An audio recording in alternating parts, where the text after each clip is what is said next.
Welcome to Sustainable Futures with Daniela Bas on the first and the third Saturday every month at 10 a.m. Czech time. Join me for in-depth conversations, exclusive interviews and strategic insights with industry leaders, policymakers and innovators shaping our future. We'll explore how integrating social fairness enhances business and impacts sectors like fashion, food, tech, tourism, sports, and more towards a sustainable social change. Every organization gets stronger by challenging itself, so do we.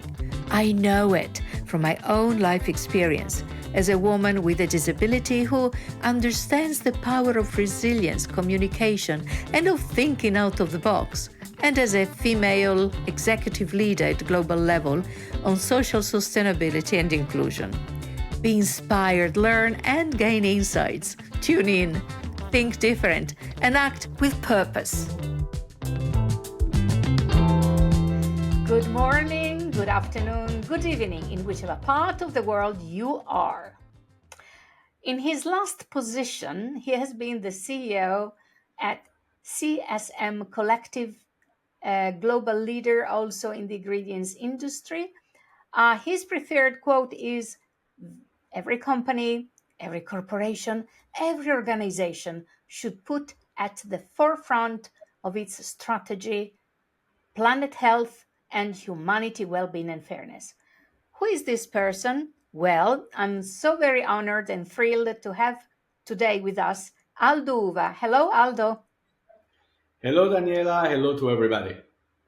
Aldo, I have the habit to tell our guests and the audience who might be listening and not necessarily seeing us how we look like today. So in my case, I'm wearing my glasses with a purple frame, short hair, and I am wearing a bright lipstick, orangish, that really matches with my Hawaiian t-shirt. What about you?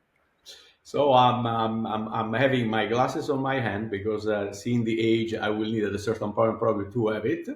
I have a blue shirt, a color that I like very much, and I'm sitting in front of the seaside in the central part of Italy. And what you see in the back is just the wall of my living room.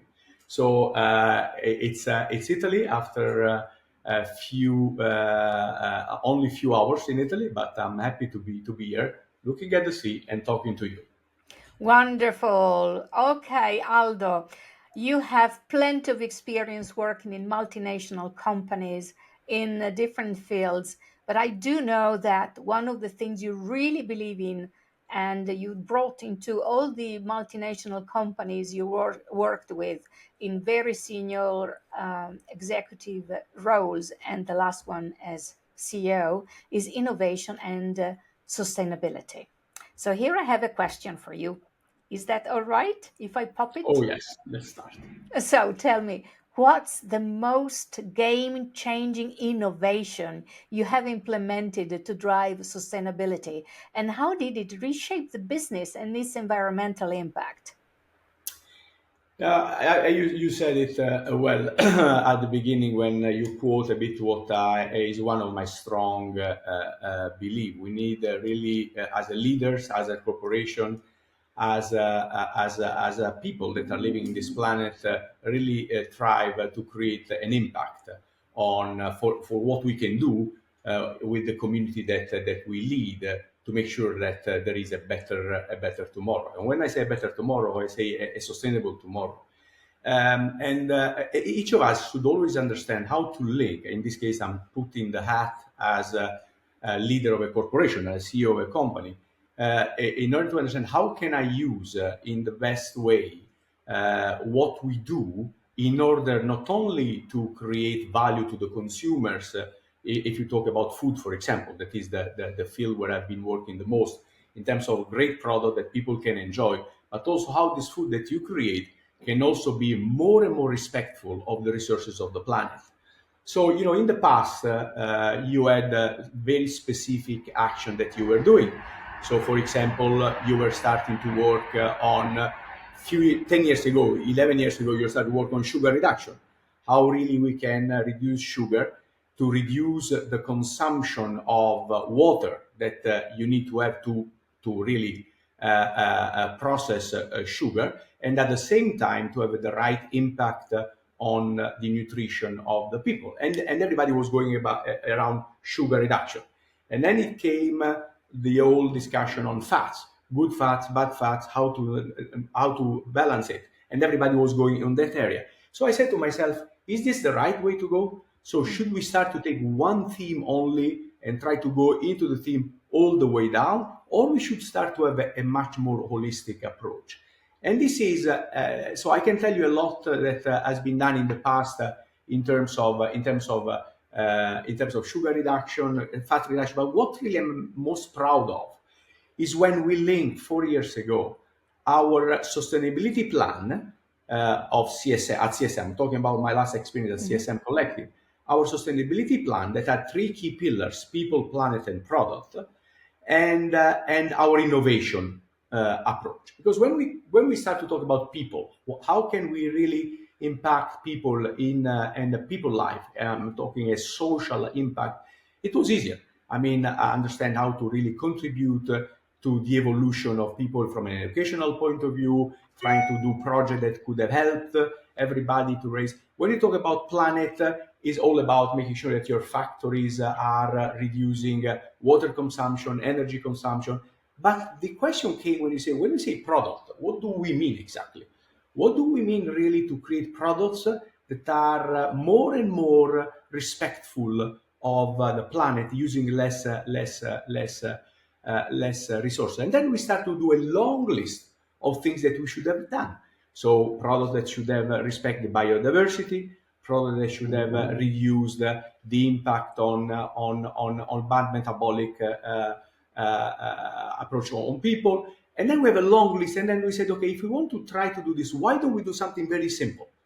Why don't we start to have a system by which we start a new innovation, and in order to bring forward the innovation through the funnel, we need to make sure that this new innovation is taking out from the market an existing product or an existing formulation in a much more sustainable way. So don't waste time to do innovation that is not improving the sustainability footprint of what you have inside. And this completely changed the mindset. I mean, and Daniela, it was interesting because everybody said, yes, this is great, because everybody will start to invest money, resources on things that really will have an impact. And this is great. Then 1 week into this big launch that we did, and then first email from one of my guys that was saying, no, Aldo, we said that we had to start an innovation only if we could have improved, let's say, the impact, the sustainability on what we take out. But I have a customer, a huge customer, cannot tell who, a huge customer that wants to work on a fat that is not exactly better than what they have today, but is more performing because can give more elasticity to the product. But from a sustainability point of view, it's a bit worse. However, you know what? It's almost 20 million of sales.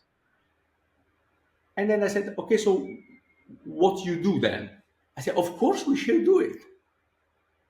And then you say to yourself, listen, we have not been forceful enough to make sure that people understand that it's not about bringing top line to a company. It's about bringing the right top line. So I said to him, you know what? No, we don't do it. We simply don't do it.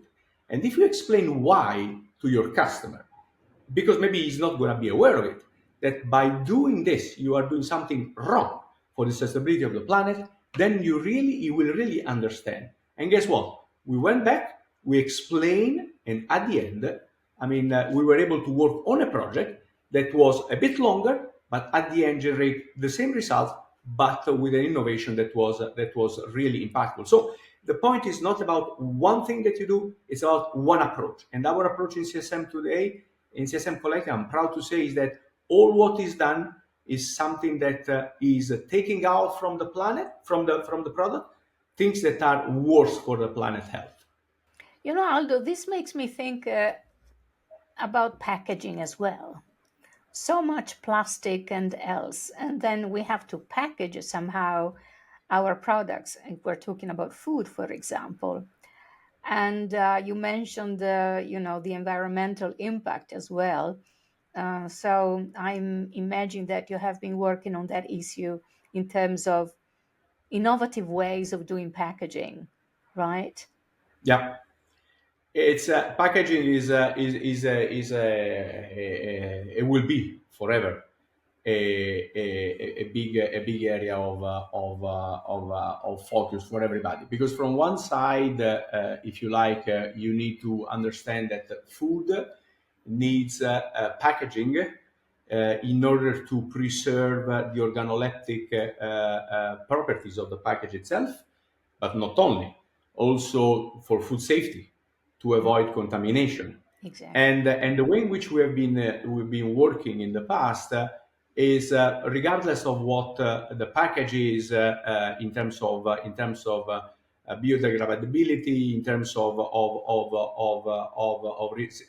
upcyclability, better that we do something that can protect the product. Now it's a different discussion. And the point is, how can we really understand how to protect the product without really creating stuff or packaging that will not be planet friendly. And this is a long shot, because you need to work on new polymers that can degrade. But it's not only that. We need to start to work.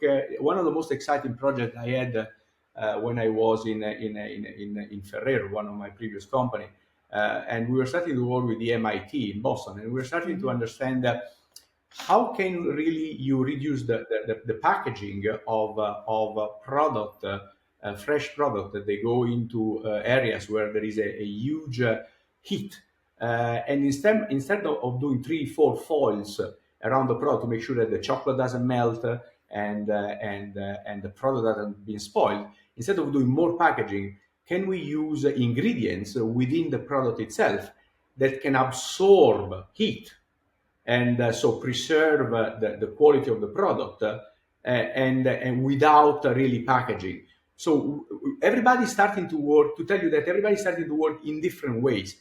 It's just a new film, a new packaging film, or a new foil, or a new paper, what we need to look at, or it's also the formulation of a product that can help to have a different type of packaging.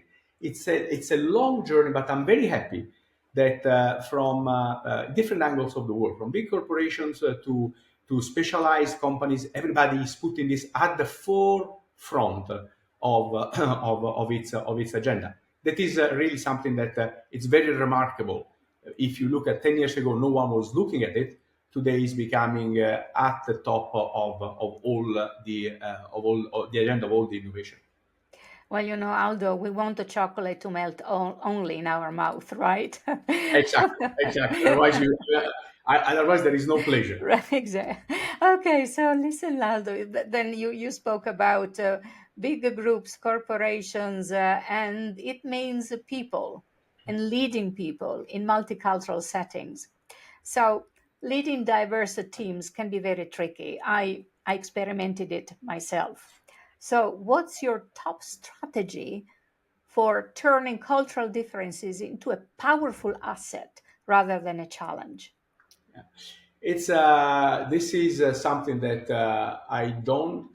I'm not shy to say that I've learned on my own scale. So diversity. Everybody talks about diversity, inclusion, integration, different culture.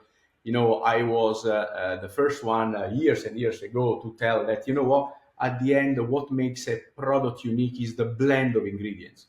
What makes a coffee much more tastier is the blend of different variety of coffee. I mean, coffee is a market I like a lot, and you can have an all Arabica coffee formulation blend. You can have a all Robusta, or you can have a blend. And the blend usually if you drink a coffee that has a bit of Arabica and a bit of Robusta, you have different notes. There is the strong one, the bitter one, the sweet one, the aromatic one, and it's the roundness of the flavor that you have. the experience is fantastic, is great. So blend by definition is really what you need to grow. Now, and this is something that it's very powerful. I mean, when you start and you enter into a corporation and you start to say, guys, and everybody talks about the D&I and what it needs to happen and integration, what does it mean? But then really this needs to kind of be fostered in a very different way than the conventional way that everybody does it is statistics. You just have the statistics, how many people we have of this gender, religion, and then you believe you are diverse only when you start to reach the right statistics. But if you don't connect, you are only creating silos in a company, and the silos will not connect because the silos by definition are vertical, are not horizontal. They don't connect. So how to connect them? How to make sure that you connect them? And the point is that everybody should believe, in order, if you want to have someone really connecting, everybody should believe in one direction. And everybody should be able to express its or her way to go to that direction, the way in which he or her believes is the right one. So I don't believe in creating a corporation in which diversity and inclusion means to create one culture only. So everybody should behave in the same way. No, because we are all different. And we cannot impose to someone to behave the same way of another one because we are different. What is important is that we march onto the same direction, respecting our difference and diversity, but eating the same direction. So, for example, I've done this in all the corporations I've been from Sara Lee to Firmenich to Ferrero to CSM. What you do is you define which is the purpose. So, and what we call the diamond. The diamond is the direction that we all need to use to go towards the direction. So the purpose is important. Why we are here every day. So which is the purpose? And if the purpose is clear, then the next part is the vision. What we would like to become. And then the third component of the diamond are what we call the commitments. What are the things that I absolutely need to do? And the fourth one are the values. And if you start to connect purpose, vision, commitments, values, then you start to have a framework of reference that helps everybody to march in the right direction. And you don't want that everybody does in the same way, because if everybody does in the same way, it's a wrong way, because it cannot be that you create value if you do not give people the opportunity to express what they think and how they behave. Importantly, but that they have to go to the same direction. So the diamond is a bit what can really federate people around the same direction, and the diamond is really what helps you to make sure that diversity becomes really a value generator and not a group of silos that they don't talk to each other. At a certain point, they don't generate value. Actually, they start to destroy value. So when you said we all use our own personality, values, etc., so to express who we are, to achieve the best results, however, going towards the same direction. That direction is, if you wish, the lighthouse. Is it given by the company or by the team? Is given by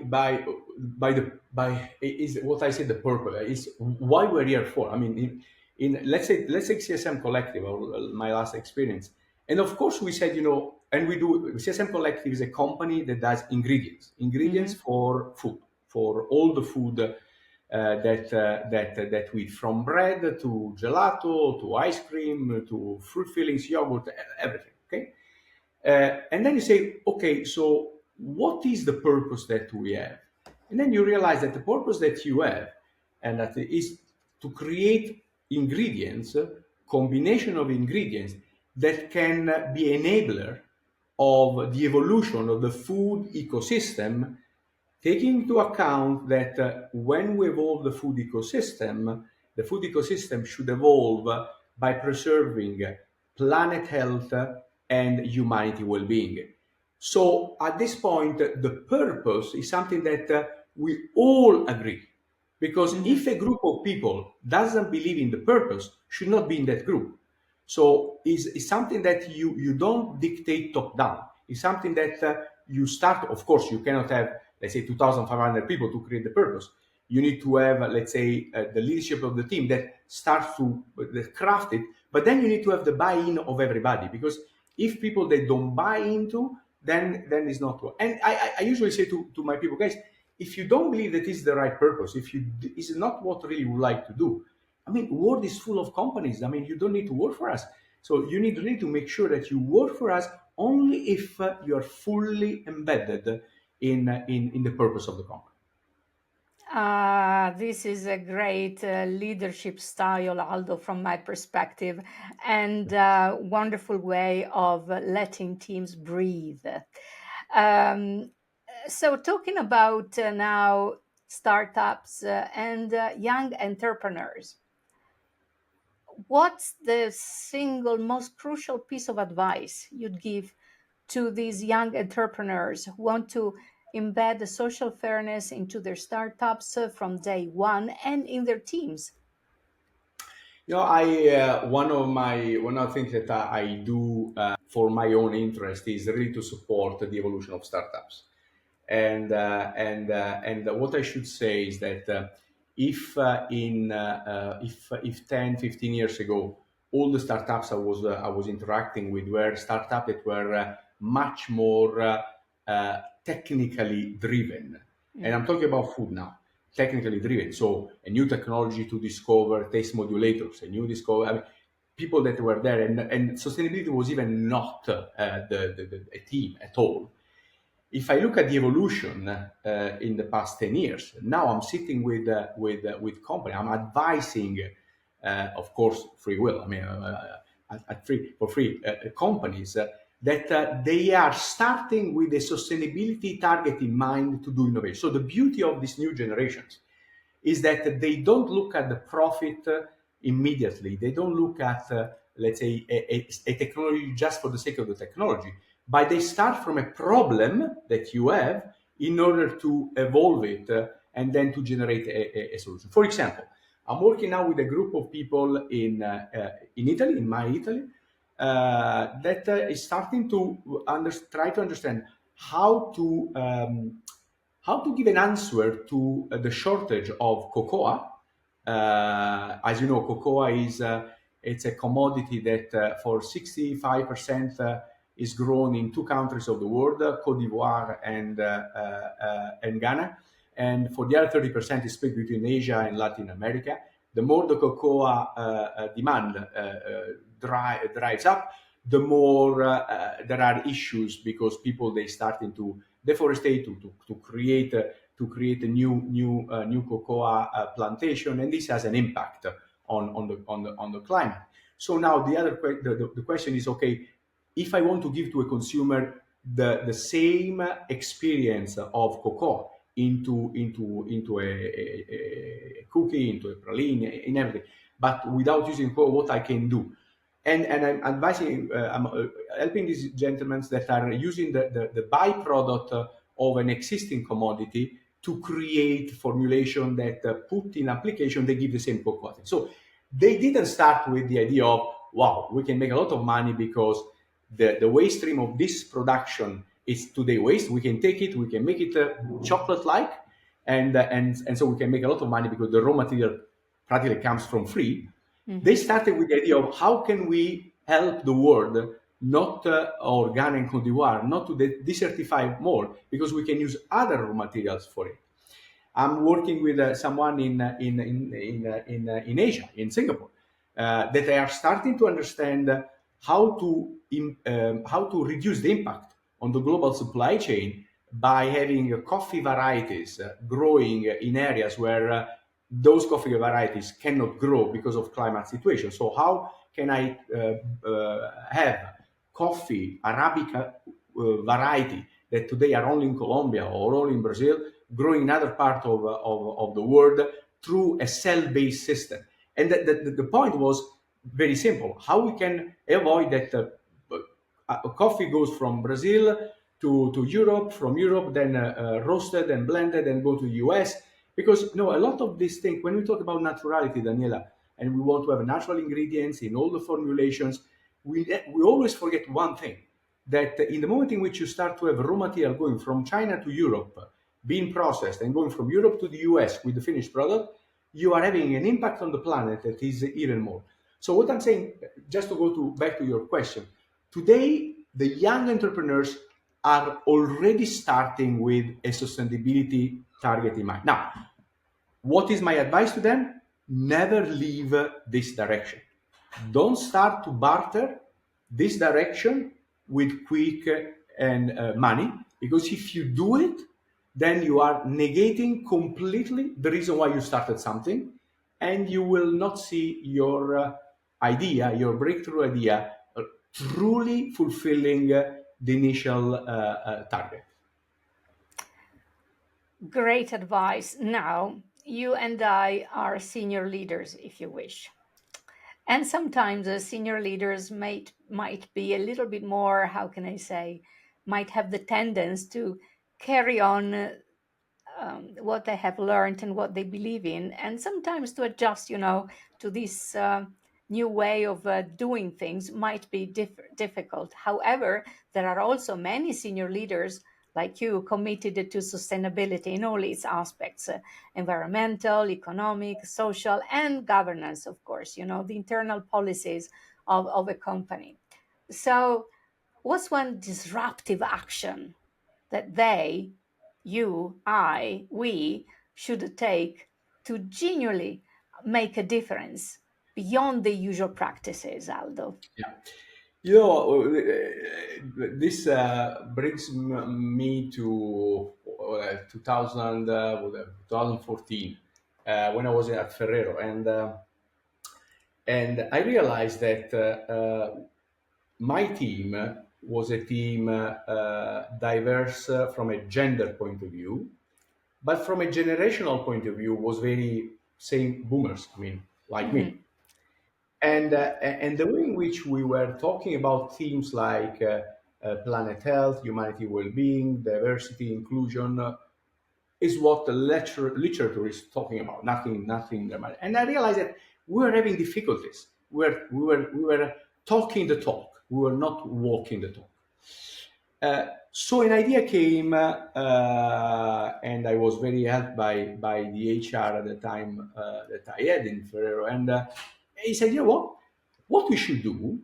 We should create a program called Next Generation, in which what we do is we take young people, so people that have this characteristic. We were choosing 2 people per continent.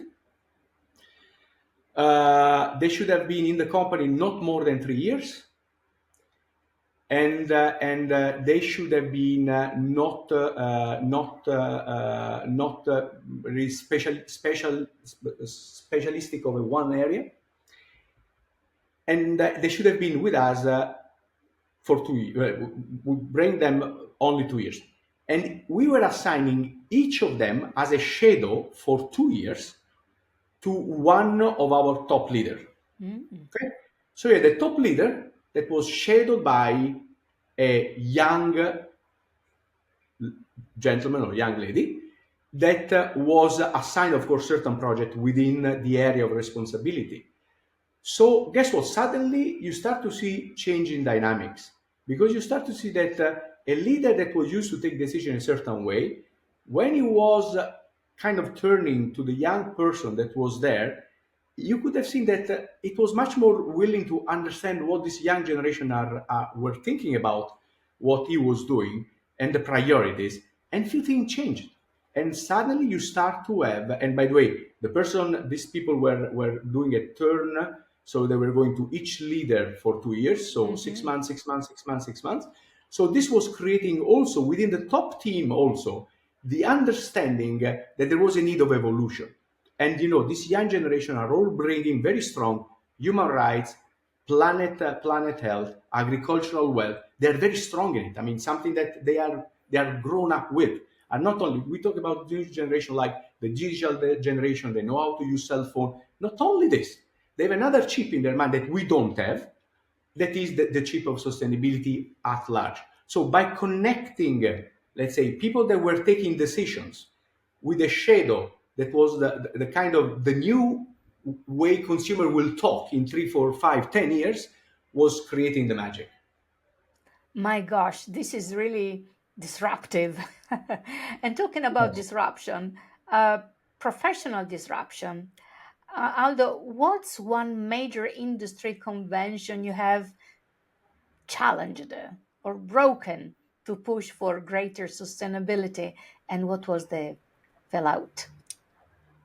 The biggest thing that I still believe it's a big thing that needs to be sorted out is it's supply chain.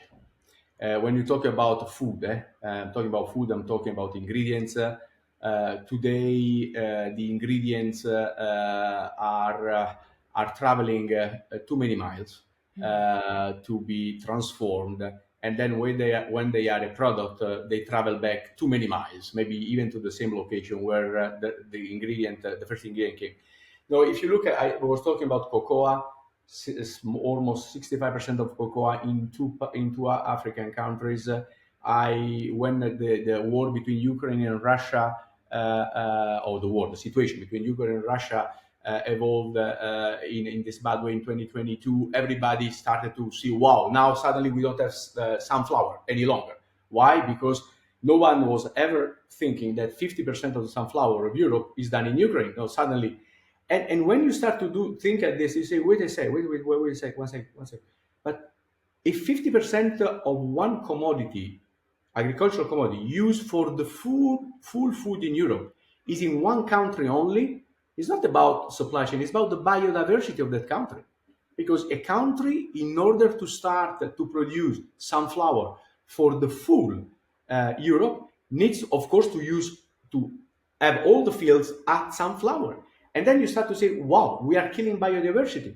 And killing biodiversity means that we have a negative impact on the climate. Now, everybody is against Brazilians that are cutting the Amazon forest to do what? To cultivate soy. But then you say to yourself, why they do this? Because they like to cut trees, or because the demand of soy is becoming more and more important? And if you look at all the new plant-based industry, plant-based dairy, plant-based meat, the same commodity is always utilized, that is soy. So the more we believe we go towards a more sustainable planet, the more we are using the same raw material grown in the same place, killing biodiversity. So to me, the things that has not yet been cracked in the right way, and this is something that I say is not a success yet, is to shorten the supply chain. If we shorten the supply chain, if we try to have supply chain that are much shorter, if we can use in a formulation of food not the same ingredient that we need to transport from their side of the pond to this side of the pond, but other alternative ingredient that can give the same impact on the food, then is where we are going to start to look differently. Of course, now a lot of focus on traceability. Of the supply chain is helping a lot, at least to eradicate issues like modern slavery, child labor. So at least we are putting that problem under a very strong focus, and all the new initiatives of the European Union with UDR are really helping in this direction. But one thing that we need to ask ourselves is how we can shorten supply chain, and otherwise we are going to not really impact positively the planet. You know, Aldo, I was born in the countryside 63 years ago. And I do remember peasants cultivating their land, rotating the crops every 5 years so that the soil could, again, regain the minerals and whatever was needed. And it was fascinating. While nowadays, you're right, I can see that there are, hectares and hectares and hectares and hectares with the very same cultivation for years and years and years. In and this really impoverishes the soil and Mother Earth, as indigenous people say. Um, so I mentioned something related to my past, and now I would like to go to your past. So, Aldo, Once upon a time. Looking back, how have past initiatives or actions in the food and nutrition sector, whether from your own experience or practices in the industry, how have they shaped the sustainability landscape we see today? You know, And the biggest, sorry, yeah, no, go ahead, because then I the, have another question. go to the other question, and so we combine the two. Yes. So can you share a specific example? That's what I wanted to say, where these past practices have had a lasting impact. Yeah, I believe that when the full world started to work on sugar reduction, and again, I told at the beginning this was 10, 15 years ago, on the food side. Then they realized that excess of sugar was really starting to pose a threat to not only human health but also planet, because of the water consumptions and because of all what the sugar cultivation they might have. This is where really everybody started to work, and I should say today that if you look 15 years later, let's say, is not any longer a top discussion, the sugar reduction, not because it's not important any longer, but because the industry has achieved something extremely positive. So today, really, there is, let's say, a strong focus and a lot of formulations. The product is not less sweet. It's simply the product has less sugar and with other raw materials that are maybe the byproducts of other ingredients that are helping a lot really to reduce a bit, let's say, the consumption of sugar. So that one has been, in my opinion, one of the biggest success that the industry has done in the past 15 years. And this has also shown that when really there is a strong, compelling reason to start to find alternatives, the industry can mobilize itself, can start to connect itself. And you see today the alternatives are a lot. New ingredients, new bulking ingredients, new sweeteners, also sweeteners that were completely forgotten or really not known by the people, like monk fruit or stevia, are becoming now finally. And so you start to understand that if really you leverage the same goal, everybody can start to come up with alternatives that are not necessarily one against the other. They are complementary and they can work together. This is a bit, let's say, the big success, in my opinion, that we can say. Now we need to do more. Now we need to go to the next level.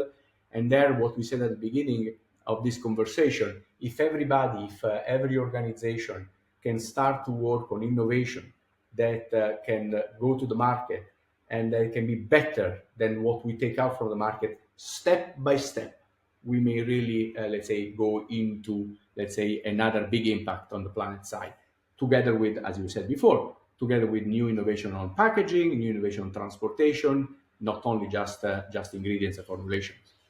So you mentioned innovation. So let's now move to the present, and now you triggered the question about it. So in the food and nutrition industry, what innovative strategies have you found most effective in promoting social equity and inclusion within sustainability initiatives? And then allow me just to ask you how these strategies transform the current practices or maybe have influenced industrial standards. You know, when you start to really link the people and social equality with sustainability and with the formulation for products, then you start really to understand a bit what needs to be done in order to, from one side, innovate in from a product point of view, but on the other side, also have a positive impact, social impact on people. In the moment in which you start to use new raw materials for a certain product, clearly you are starting to create new business. You start to create a new way of new cultures. You start to increase cultures of specific products. And all this starts to create social equality, starts to create education. Because suddenly now, if you need to start to cultivate in a certain area hazelnut, for example, in order to shorten the supply chain of hazelnut, then you start to create a new economic value in this. And Ferrero, that is one of the probably the best company I've been working for. It's in terms of thinking how to create value. The fact that they have built and they have created different type of hazelnut cultures around the world in order to shorten the supply chain has also helped a lot to create new culture, to help people to have a new profession, to have a young entrepreneur to enter into the business. So food can be a huge engine on it. But and I want to only talk about my business. I will talk about other businesses. I know that companies that today are in the cigarette area, they are starting to transition out from cigarette to smoke in a different way. They are helping farmers that were living only on tobacco production to transition to new kind of crops. This is the commitment that we need to have. So when we start to think at a product in mind, with a new product in mind, and let's start to think which is the impact on the local communities. And the more we can really thrive and help local communities to grow with a new profession, then this is really what is the impact. And this is what we are trying to do. This is what we are really trying to do, understanding how to grow new crops in geographies that today are not doing it, in order to create a better product, more sustainable product, and to create value in the areas where we go. In what you're saying throughout this conversation we're having, there are so many references to the Sustainable Development Goals. And I think of SDG, Sustainable Development Goal 3, health, but also you just mentioned the Sustainable Development Goal 4, education. And Yes. I know that in previous activities of yours, you were also making sure to collaborate with cooperatives, also when it comes to cooperatives of indigenous peoples, and providing the right education to those youth, young individuals, to carry on cultivations of ingredients you needed, or the companies you were working for needed, but in a more contemporary way. So to keep also young people in environments that are not only cities but actually rural areas, um, while learning and feeling that they're not left behind. And that's another aspect of social equity you were dealing with, this and fairness when it comes to business strategies. Yeah. So Yeah. This is an important element. I mean, as you know, a lot of young people today actually they leave countryside because they don't see any future on cultivating what they do, and the only reason why they do it is because they do not have the right education, how they can make a very good living by cultivating what they do in a much different way. So helping them to understand the value of dedicating time to the land, as you were mentioning before, crop rotation to give to avoid that the land really reduces its fertility, understanding the value of pruning, changing, fertilizing in a green way, not in the old way, in a green way. All this thing needs to be thought to people, because and this is creating a new movement. I mean, if I look at the world, Daniela, lately I've seen a lot of interesting things happening in agriculture. But then see how many, take bakeries. There are a lot of new bakers, young bakers. When you think at bakeries, you think at shops or stores of people that have my age. I'm 62 or older, and they do bread in the traditional way. They wake up at 4 o'clock, blah blah. But now, and this is a profession that is dying up, because I mean, no one is it's now willing to wake up at 4 o'clock. But then the question is, should you really wake up at 4 o'clock in the morning to do bread? And there is this new generation that I call young bakers that are starting to put a different spin to it. Products that are only organic, products that are only coming from certified origins, product that have less content of stabilizers. Now suddenly you start to see that as there is a way to move the bakery business and profession to the next level through young people, there is also the right way to bring back to the countryside young people if you give them the opportunity really to add and to use from artificial intelligence to new technologies apply to agriculture so that they can make it not a good living but a perfect living for themselves but also for the planet. So you mentioned the present and also future generations, new way of working, right? So Aldo, this is a question I ask to all my guests. If you were 20 years old in 2071, what future would you envision? Yes, for the food and nutrition sector, but also other areas you might wish to explore now in this question. And what key actions would you advise taking today to ensure that this vision you have becomes a reality?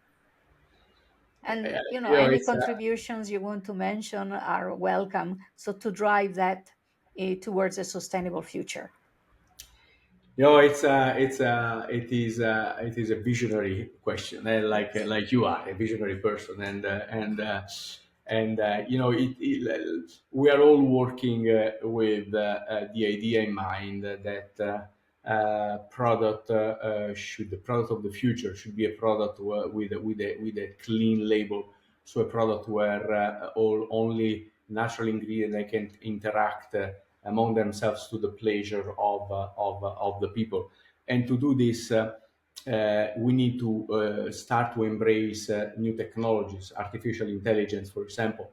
I wish that in the next 20, 30, 40, 50 years, artificial intelligence starts to play a strong role into the formulation of a product, because only using artificial intelligence you can start to understand how to create a product that can give the same performance for a consumer, but at the same time can be assembled with ingredients that are not the conventional one, are very different.